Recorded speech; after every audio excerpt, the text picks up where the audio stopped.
გურჯაანის მუნიციპალიტეტში ინფრასტრუქტურული სამუშაოები გრძელდება. სოფლებში აქტიურად მიმდინარეობს შიდა საუბნო გზების მოასფალტება, ეწყობა სანიაღვრი არხებიც, რითიც მოსახლეობას წლების განმავლობაში არსებული პრობლემები უგვარდება. პარალელურად, ქალაქ გურჯაანში მრავალბინიანი საცხოვრებელი სახლების გარე ფასადების მოპირკეთება დაიწყო. სამუშაოებს გურჯაანის მუნიციპალიტეტის მერიის 30%-იანი თანამონაწილეობით რეგიონული განვითარების ფონდი აფინანსებს. პროექტზე ჯამურად 9 მილიონამდე ლარი დაიხარჯება.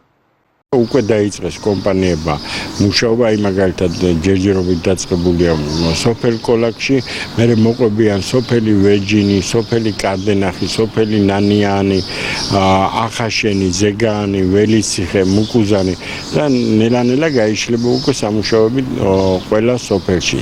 საგზაო საფარის მოწყობაზეა ლაპარაკი.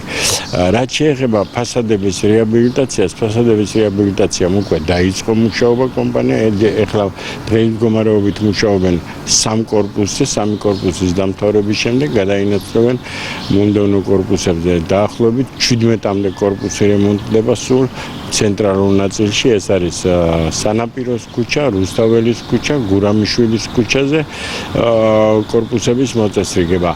და ვნახოთ რა შედეგს მივიღებთ და რაც შეეხება კორპუსების ფასადებს აუცილებლად გაგრძელდება მეორე ეტაპზე. და მეორე და მესამე ეტაპზე ვნახოთ რა შედეგს მივიღებთ, თუ დადებითი შედეგი მივიღეთ და რა თქმა უნდა კარგია და აუცილებელი როა ეს პროექტი ალბათ თანხმდებით ყველა ერთად, თუ შედეგით შესაბამისი მივიღეთ, აუცილებლად გაგრძელდება შემდეგი ეტაპები და დანარჩენი კორპუსები.